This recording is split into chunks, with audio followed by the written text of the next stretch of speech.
Waheguru Ji Ka Khalsa, Waheguru Ji Ki Fateh. Thank you for joining today's webinar hosted by the Sikh Research Institute. Today's class is a part of a live series, Anand Sahib, Way to Bliss. This class will begin with a 40-minute lecture, followed by 15 to 20 minutes for Q&A. So please drop your questions in the chat box and be sure to include your name and city. Our instructor for this course is Surinder Pal Singh. He is a researcher in Sikh studies. He works at the Sikh Research Institute, where he develops curriculum, presentations, and research papers on Sikh history and culture. Please welcome Surinder Pal.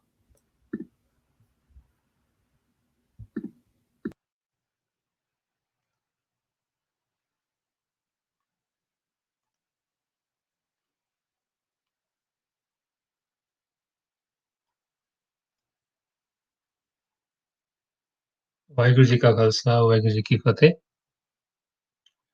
Welcome to the 7th week of the online concept course. Today we will cover bodies 23 to 26. But before we do that, I want to let you know that we are aware that many of your questions do not get answered during the sessions. So we are compiling those. All the questions that will come up in the future as well, which are not directly responded to within that particular session. We will take all those questions, put them together, and then spare some time at the end of the course or have an additional session if it requires to answer those questions. So do keep an eye for that. And please keep posting your questions, and we highly recommend that you actually send them in written so that I get time to think about them and properly speak to them. With that, we will begin today's session. Okay, so let's quickly have a relook at what we discussed in the past week.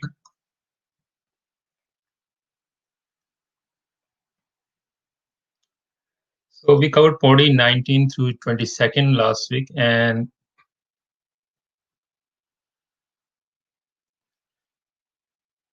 in body 19th we covered Jiyahu Mele Bahroh Nirmal. Even though this specifically applies to the the hypocrisy of the religious folks who pretend to know and show that they have an exalted lifestyle because they have outer look, they fulfill certain criteria of looks, or they are pure. But it equally applies to all who have an ideal in life which they want to emulate, but do not want to put effort into achieving that and continue to live a dual life of hypocrisy.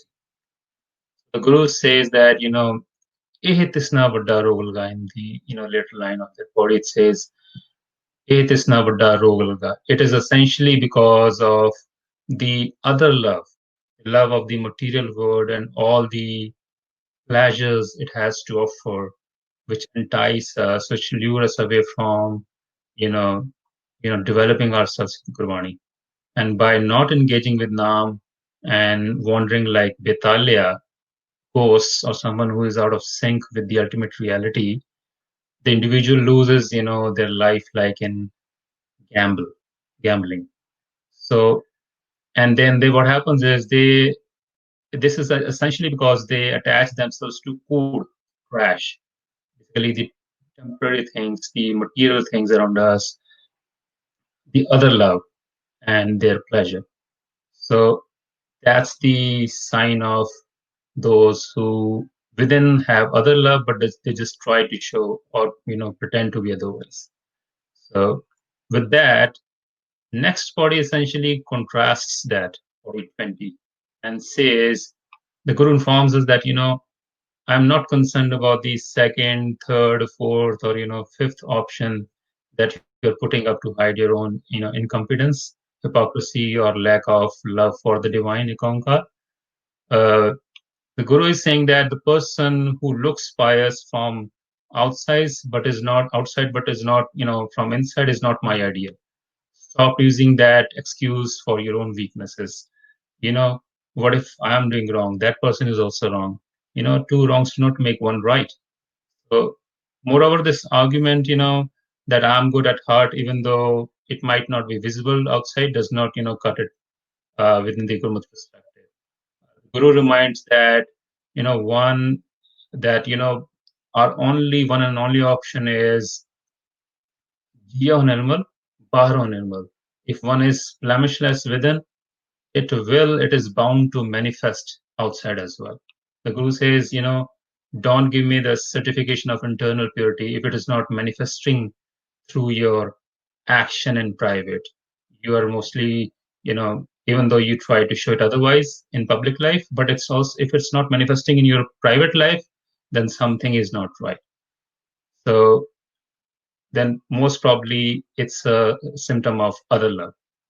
And then, the Guru says, how do we know who is pure from both within and outside? The last line of that Podi basically, cleared that for us, and it said that Kaha Nanak Jinaman Nirmal Sadarahi Gurnale. Nanak says that, those whose heart is blemishless, they stay with the Guru forever.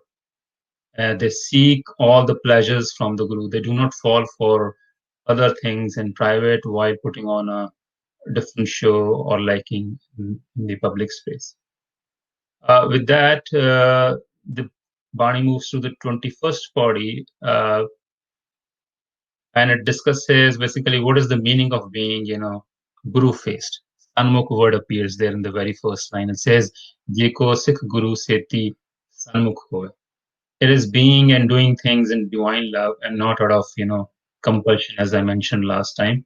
Another classic example of this is, you might have noticed that in Sikh or Punjabi houses, uh, Gurbani is sometimes being played on TV or on phone, but nobody's really paying attention to it. Nobody's really listening. Everyone is doing their own thing.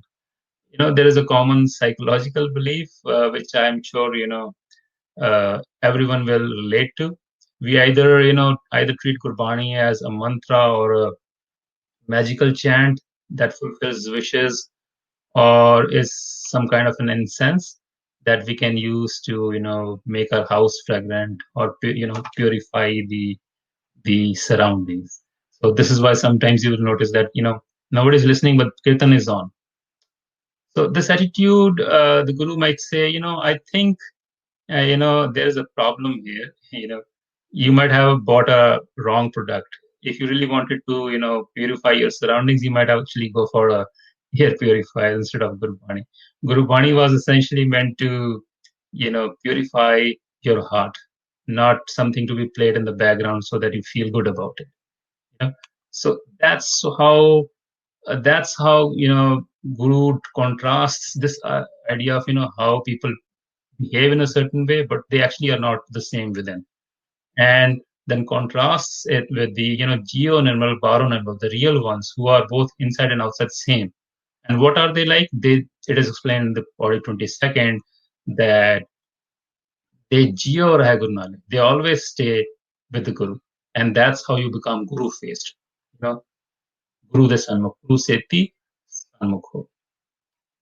So, lastly, in Padi 22nd, it said, Jeko Gurte Vimukh Hove. In contrast to becoming Guru centered Sanmukh, if someone turns away, basically, what is the state of the person who basically has turned away from the Guru, the Gurbani, Guru's wisdom?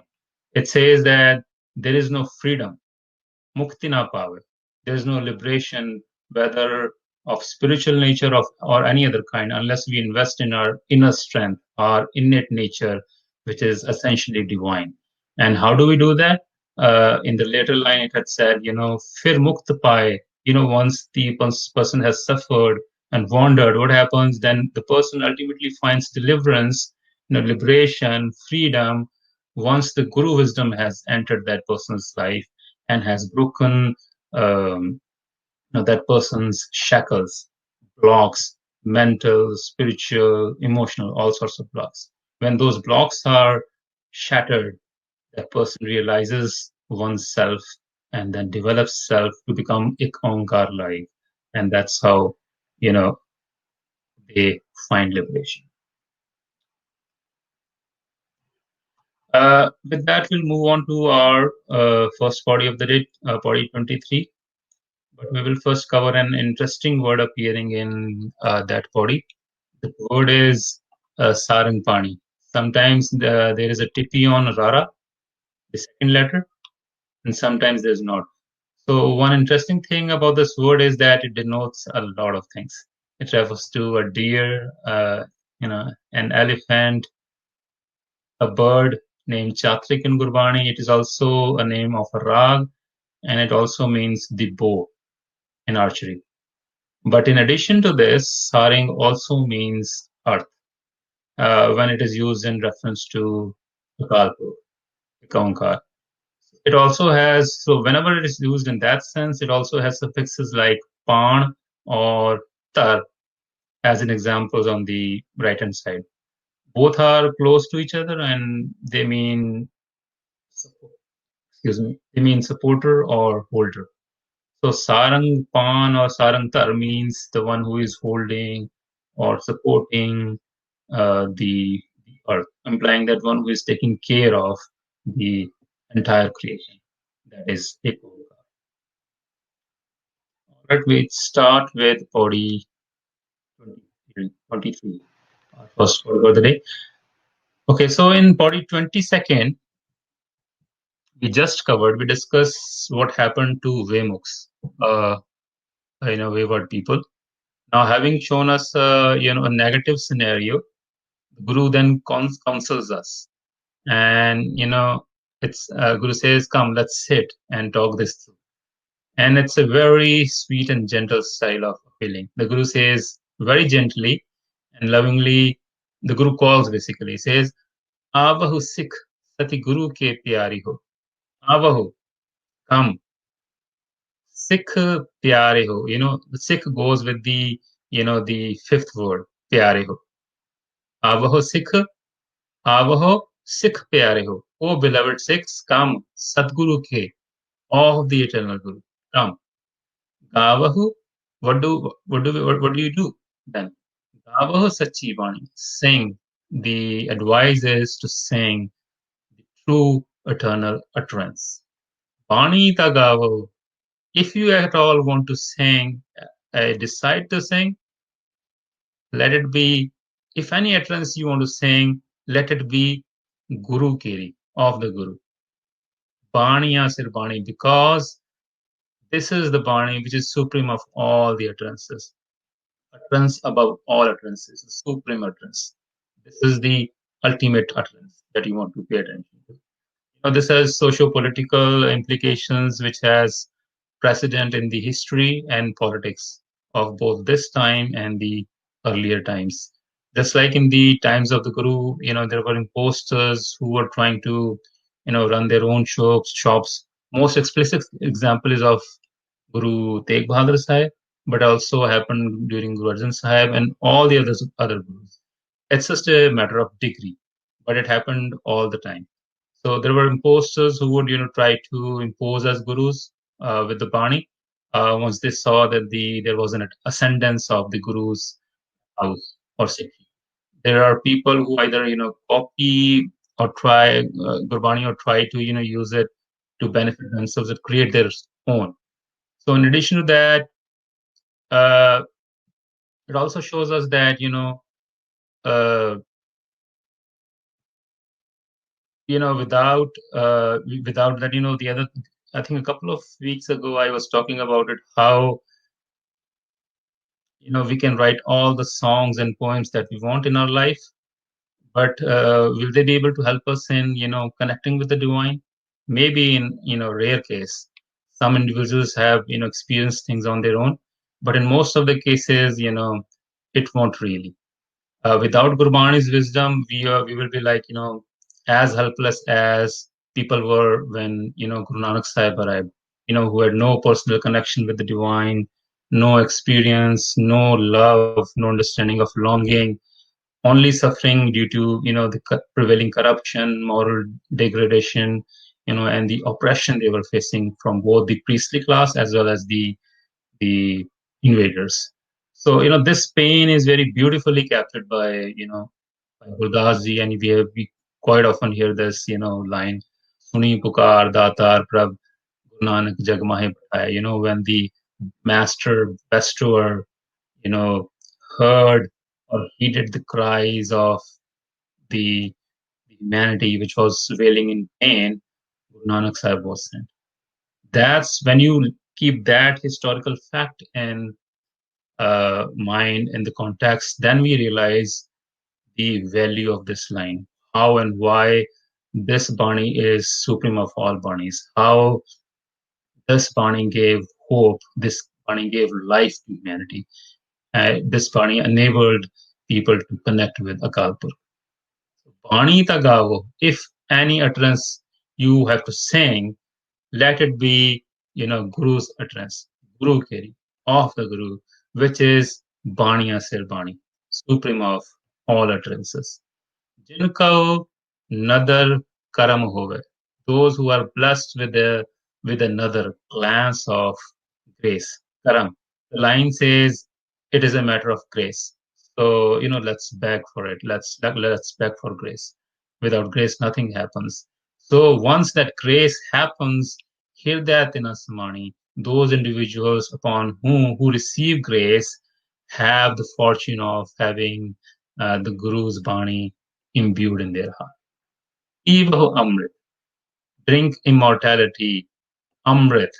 Now, in the context of the entire body, there is no confusion regarding what is Amrit here.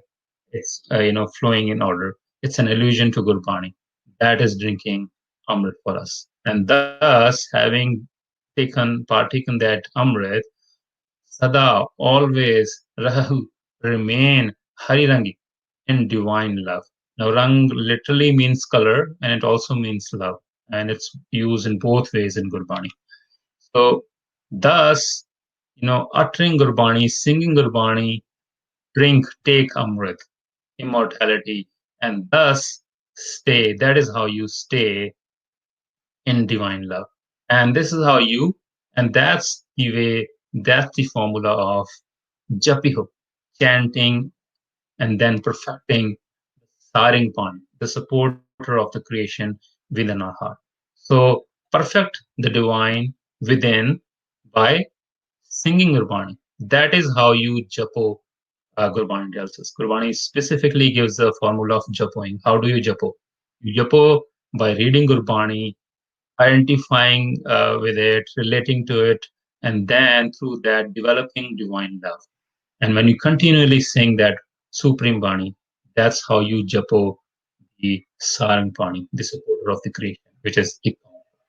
Paha Nanak, says Nanak, Sada Gavaho, always saying, Ehe Sachi Bani, this true and eternal utterance. So, what is the advice in this part? That solution to all our problems is attaching to Guru Bani, singing it, absorbing it within our being. This is how we turn from, Vemukh in the one of the bodies to Sanmukh, the other bodies, becoming, instead of going away, how do you turn to the Guru, become Guru face? That is how we connect with the divine. This is how we become immortal as well. In the context of this body. Initially, sometimes we do not like the taste of a food item, but in order to develop a taste for it, we have to eat it multiple times. And there is also some level of psychological convincing going on, of the mind. Once we have realized that this is our best thing, best bet, best option, we will engage more with it and try to develop a taste for it. Once we start enjoying, once that's the real thing. Once we have started enjoying it, getting pleasure out of it. The other day someone asked, we lose focus, how do we keep focus? Well, you have to get pleasure out of it, and once you get pleasure out of it, that's when you develop love for it. Once we love it in our mind, we will never be distracted, and we will learn to stay focused on the one, because this is the utterance of all utterances. This is what will connect us to the divine. This is what will make us ultimately divine like, which we essentially are. Okay, next body 24.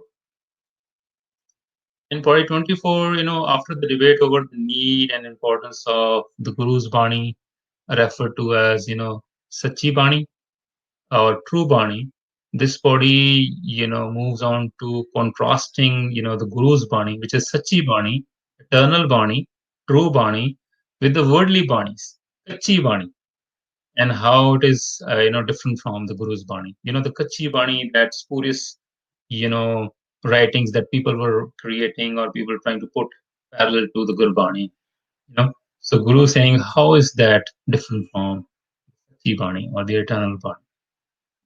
Now, everyone knows that Gurbani is central to, Sikhi and a Sikh's life. It's like the lifeblood of, Sikhs as a community. In the past and even now, there are, many attacks on Gurbani through academia, which is trying to, you know, question the authenticity of Gurbani. And, spurious Banis have been written in the past, and parallel compositions have been written in the past, and there are, within certain circles, there are attempts to replace Gurbani with the usage of poetry and songs, and in a way that poetry and songs are a part of the tradition, but in a way that it is replacing Gurbani, uh, in the garb of, in the name of expounding on Gurbani, and so on. So this should tell you how powerful the effect of Gurbani has been on Sikh, that there are continuous attempts to dilute it. So the spot is also a commentary on the historical facts as much as it is about explaining how to achieve bliss. So the body says, Satiguru Bina, other than the true Guru, or Kachi hai Bani. All utterances coming from others are Kachi, unripe or half-baked, implying that they are immature, they are rooted in ignorance. Anything that is not coming from the state of awareness or connection will not be able to help us. Bani tagavo, Bani ta kachi Satguru bajo. Satguru bina or kachi hai Bani, Bani ta kachi Satguru bajo. Utterances are half-baked, other than the eternal gurus. Or kachi Bani, other utterances are half-baked. Kehinde kache, speakers are half-baked, immature. Sunde kache, the listeners or the followers who repose faith in such people are also immature and ignorant. Kachi aakhi vakhani. So is the speaking and expounding of their mentors of such utterances is. Hari Hari Nitakara. Even though, they continue to daily say Hari Hari with their tongues, reciting the name of Galpurk, Rasana Kahya, just by saying through their tongue. Rasana is tongue. Rasana and Jihba, these are two most commonly used words for tongue in Gopani. So the Guru is saying that, by merely saying it with the tongue does not give them awareness or, enlightenment. Kahya kachu na jani. But still they remain ignorant. They really do not know what they are saying because their saying is rooted in ignorance and disconnection. Then the next line basically tells you what's the reason behind it. Why is this even happening? Chit jinka hir liya maya. It basically exposes the underlying motive of such unripe, half-baked individuals who utter in ignorance. Chit jinka hir liya maya. Those whose chit, consciousness, hir liya, has been robbed or hijacked by Maya, the other love. Bolan Pairavani. What happens is they continue to speak Ravani speedily in a hurry, as if they're reading a spell, a chant, or a mantra. This applies to all of us as well. If you look around, when we read Gurbani, and it's not giving us pleasure or happiness, and we are just doing it as a transactional business so that uh, we can just somehow complete it to gain something out of it. And the most typical example that I relate to, and I've seen it around me, is the recital of Sukhmani Sahib in many setups. And you'll notice that people finish Sukhmani Sahib in almost 60 to 70 minutes, whereas if you properly sing it with taste and recite it with love, it should take you anywhere from 2.5 hours to 3 hours, ideally speaking. This is Bolan Pairamani, and we do it all the time. They continue to speak, you know, without understanding, even though it also applies to, you know, the other people we were talking about in the beginning of the body, the imposters who are fooling people. But it's about us as well. In our ignorance, because we don't get any pleasure out of it, we just doing it mechanically, you know. So when you're doing it mechanically, we don't really like it. We just want to get over with it, and then we do it fast. Kahe Nanak, says Nanak, Satiguru Bhajo. Without the true Guru, or Kachi Bani. All other utterances are half-baked. So with that repetition, the Guru reminds that always remember, without the eternal Guru's utterance, everything else is half-baked because it's grounded and rooted in ignorance.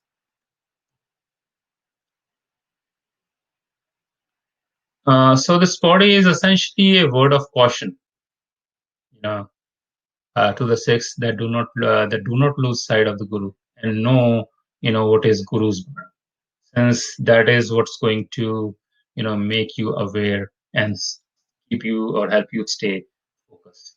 Every other utterance is rooted in either ego, greed, or ignorance.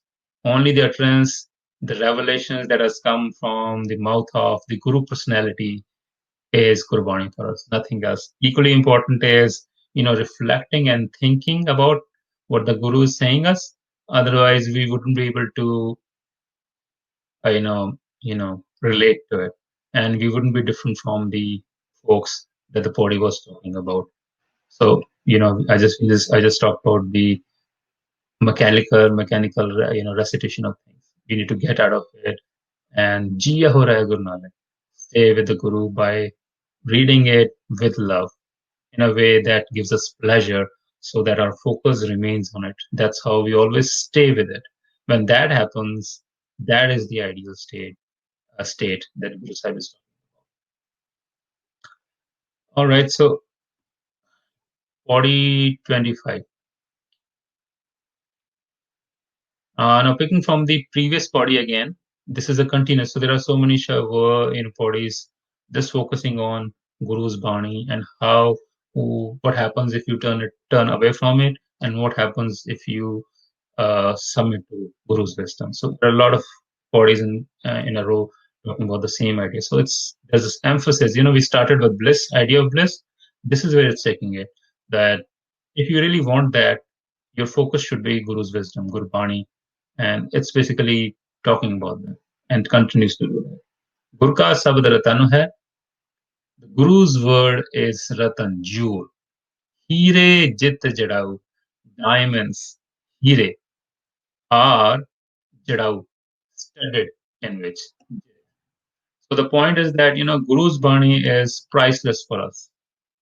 We need to take care of it, uh, care for it, just like we keep precious things in safekeepings. We need to keep Gurbani in the safekeeping of our heart. And the next line is actually saying the same thing.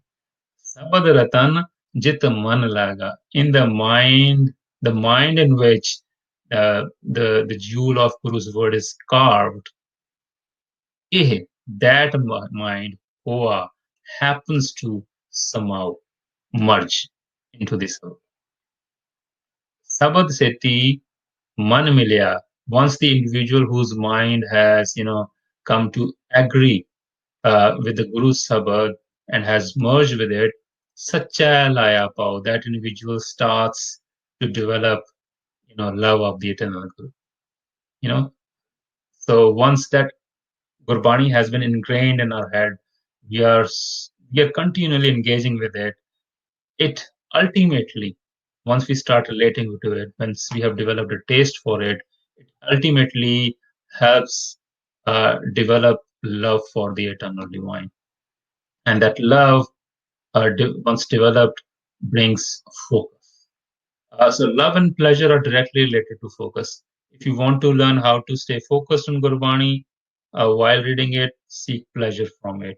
Try to understand it and try to relate to it. When you are able to relate to it, you are convinced in your mind, yes, I relate to this. This is happening with me. This is what I want. You will develop love.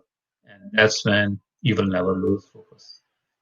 Ape Hira, Ratan Ape. That individual itself becomes who? Who has, Bani or Sabad ingrained in that person's head. That individual itself becomes an embodiment of pricelessness, the diamonds and the jewels that we're talking about. Ape Hira by self is the diamond, and by self that individual becomes the jewel. Whom? Jisno Dei Bujai, who is given this understanding. Bujai. Bujai comes from, bujana, to unravel a mystery, a puzzle, a riddle. Kaha Nanak, Nanak proclaims, Nanak says, Sabad Ratan hai. Please know that Sabad is the real jewel, the real priceless thing that we need to take care or care about.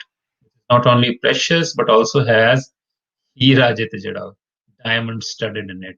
That is, it offers all the precious things in life, like the wisdom, clarity, you know, uh, and happiness. This ultimately, the real value of life lies in keeping this diamond within our heart, so that we are able to experience this that oneness, that clarity, and by virtue of that, you know.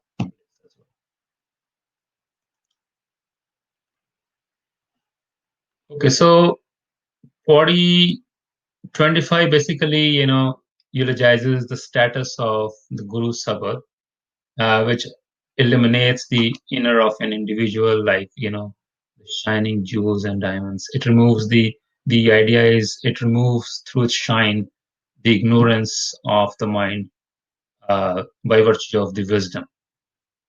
And the symbolism of jewels also means that a person, imbibes qualities and, becomes precious like a conker.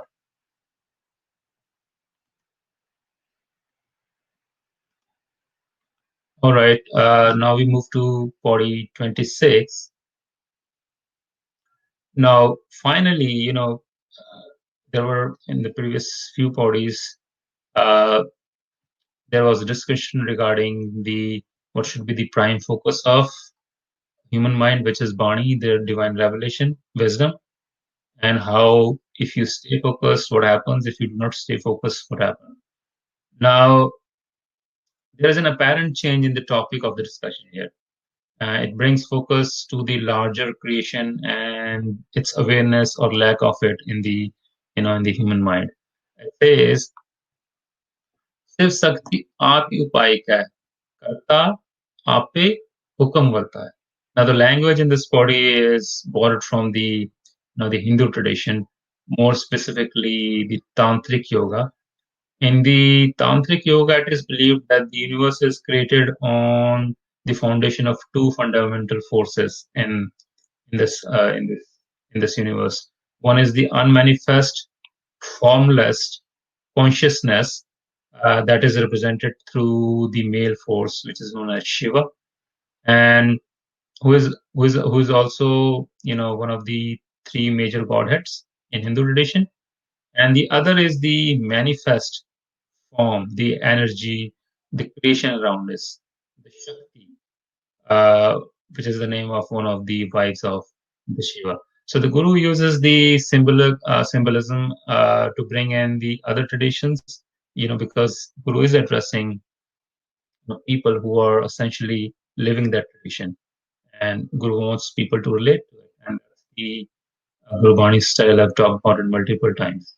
So the Guru uses the symbolic language to bring in the traditions and the popular understanding of how the creation came into being, and uses this to build the Sikh idea on top of it, and then explains it. Whatever your understanding of the Shiva and the Shakti phenomena may be, but it is ultimately the divine, which is supreme of all, who has basically created everything, including the Shiva and the Shakti. So instead of negating people's idea of the Shiva and the Shakti, and how the creation has come into being, the Guru says that, uh, Shiv Shakti aap hi upay hai. It is essentially ek oankar who aap by self upay hai, having created everything, including the two Shiv and Shakti, Karta, the creator, ape by self, having done all that, also by self is hukum vartai, makes own command vartai. Vartana, as we use in Langar Vartana, to distribute. So the idea is that the creator distributes or manifests or implements own command, through these people. That's your understanding of how the creation came into being. Just know that, there's another person sitting on the top. There's another supreme entity who's basically, pulling the strings and making people do everything. Essentially, it's the Karta who has created Shiva and Shakti who is running the show. Do not forget that.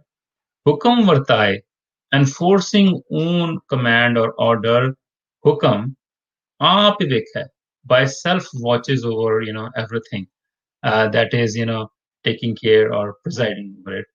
Gurmukh kisai bujaye, but this understanding that amidst all this cobweb of, different and varying understandings of who is actually running the show, there is one above everyone running the show. Just remember this. This understanding is given to only a rare one, Kisai, who happens to be Gurmukh, Guru face. And only that rare individual who listens to or engages with the Guru's wisdom finally understands that, what, there's a supreme force that is above all who is running the show. The point is that only the Guru's wisdom gives you clarity in life, and only the Guru's wisdom opens mysteries of life and tells you what is behind it and what is your purpose in it. Tode Bandhan, such a person who has understood the mystery of life, the game that is at play in this world, breaks out of, this mundane routine. Tode Bandhan, the bondages of the routine of daily life that just keeps us going on and on in the same direction without even thinking about it. Hova Mukt, and that person with the weapon of Guru's wisdom frees himself or herself. But this cannot, be done on an individual's own strength. This breaking of bondage of life, mental blocks only happens in Guru-centeredness when we, uh, you know, invite Guru's wisdom within. Sabdi Manvasa. So Sabad is what helps a person break that bondage when it is enshrined in the mind, when it's invited in the life. Gurmukh jisno aap hi kare, su huwa ek siu livalai. Now in this word, where the pull of, love is so strong, other love, it is not easy to, break the routine and turn Guruward. This is where the grace comes into effect. But, just look at how the beauty of the line, how it flows. Gurmukhi, comma, jisno aap hi kare, comma, su hove, comma, ekasya livla. The Gurmukhi, Guru-oriented, jisno aap kare, whom the divine self makes, su hove, only that individual becomes Gurmukh. And then ekasya livla, that individual is absorbed in one divine. So Gurmukh Su Hove, basically Gurmukh connects with Su Hove. Gurmukh Su Hove, whom jisno aap kare, whom the divine by self makes. And then that individual ekas ulai, you know, absorbs oneself in the remembrance. Kahe Nanak, says Nanak, aap hi karta. Divine by self is the creator of everything. Ape hukum bajaye. By self, the creator makes own command understood. So essentially, the Pauri informs us that the entire wordplay is the creation of, one Akal Purkh. But only a person who imbibes Guru wisdom, realizes this, and that realization helps the person break the bondage of the pull of Maya, the distractions of life that take us away from our ultimate goal. This is freedom. So only the Guru's Sabad helps us, understand the reality of this word, and thus, uh, break its mundane cycle and become truly free, but not unruly free. Because most of the times our understanding of freedom is to be able to do whatever our mind says, to basically fulfill our desire of indulging. Guru's wisdom makes us truly free so that we can break the cycle of negativity uh, and negative habits, which we think is freedom, but it is actually slavery of our own mind, our own urges. When we are able to break that bondage, which is manifested in the routine of our daily life cycle, that is when we actually move towards becoming a Konga. So that was the summary of Body 26. With that, we finish 4 bodies that we were supposed to cover this week. Uh, Interestingly, we have a lot of time this time around. So if there are any questions, we can. Yes, we do have a couple of questions. Thank you so much for another wonderful lesson, Sunderbal. The first question, it's a little bit of a comment, but I thought I would throw it your way anyway. Maybe you can comment on it. The question/comment is on Kachi Bani. So Kachi Bani in present times, we talk of freedom of expression. Is it not prohibiting freedom of expression? I think Kachi Bani means which is not in consonance with the divine wisdom. So poetry and songs cannot be considered as Kachi Bani. Maybe you could just speak a little to this comment.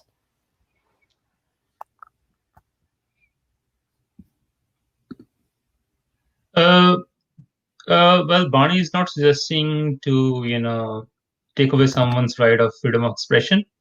Everyone is free to express whatever they want to. It is being, as I mentioned earlier, that it has a very specific historical context. How people were trying to poetry and songs in themselves are not Kachi Bani. It is Kachi Bani in the context of what we are discussing, that they're not equivalent to the divine wisdom that has descended to us in the form of revelations through Guru personalities. So any poetry, any personal creation for us as Sikhs is not Sachi Bani. They do come from personal experiences, which is fine. So this is a very different plane we are discussing. So anything, basically the idea of wisdom, where do we get life wisdom? Guru is saying life wisdom comes from revelation, the divine utterance. And that is the actual, real, eternal, true utterance. By virtue of that, it is Sachi Bani. As opposed to that, everything else is Kachi Bani, because it might, a poetry or song might come, as I mentioned actually, it might come from a connection with divine, which is fine. That is that personal experience. But for a Sikh, uh, is supposed to repose faith only in the divine or Guru's utterance. So that is the historical or political, socio-political context in which I said that that is the only Bani we need to consider. Poetry and songs in themselves, we're not prohibiting anything, we're not against anything. Everyone has a right to freedom of expression, but they don't represent true, eternal, absolute wisdom that descended through Guru's utterance. That was the point. Hope that addresses that. Thank you for that clarification. I think that Yes, definitely. I think it clarified it. Another question we have is, when Guru's teachings are many, why is Shabad written as a singular? Is it a collective noun? More of a grammatical question. Yeah, that's true, because Sabad is wisdom. And wisdom here does not mean idea. Wisdom here means clarity of uh, the existence of everything and our place in that. So yeah, that's true. Sabad in that some sense is used as in the absolute sense, like wisdom with capital W.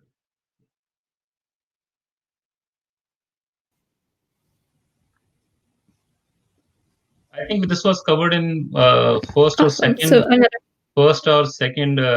week, where we actually covered what Shabad means and what is Mhm. its meaning for us within the Sikh context, which is the divine wisdom, absolute divine wisdom. Yes, and yes, and oh, sorry. All of our every single one of these classes is available on youtube.com/Sikri. So I see that there are some comments in the chat box asking they've missed the class on June 12th. So that one is just available on YouTube or on our Big Marker page.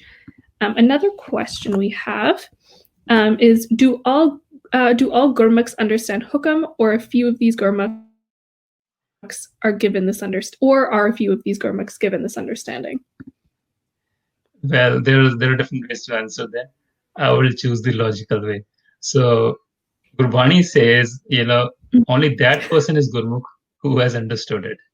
So the point is, the person who is basically Jiya ho raha hai Guru Nale, who stays with the Guru all the time, all the criterias that have been mentioned in last 12 or 15 bodies, if that person fulfills all those criterias, then that person truly is a Gurmukh or connected with the Gurmukh. Then it's obvious, we assume that that person would understand, not the ones who appear, Geo Mele Barohane ones. If you're calling them Gurmukhs, then that's a problem.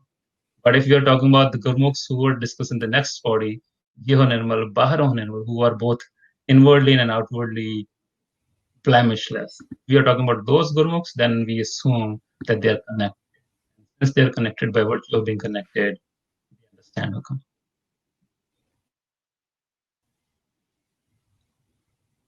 Mm-hmm. Lovely. Thank you for that. Yes, if anyone has questions, please, again, throw them in the chat box, throw them in the public chat. I would be happy to ask them today. If there's a question from a previous class that you had but wasn't answered, please, again. We do have quite a bit of questions coming in today, so that's great. But if there are any that haven't been answered previously, please also send those my way.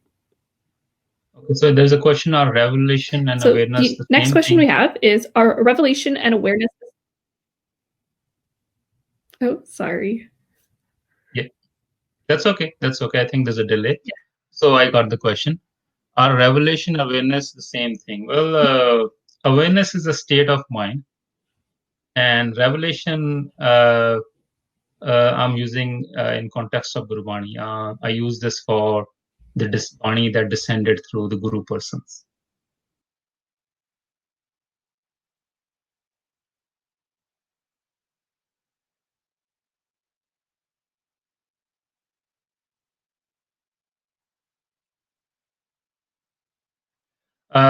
If there are no more questions, I think we can end the session today earlier.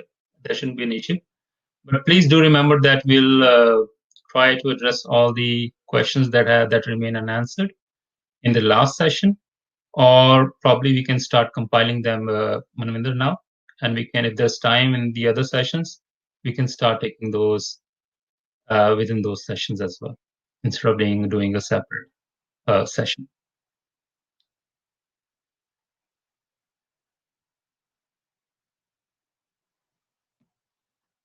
Manvinder, are you there?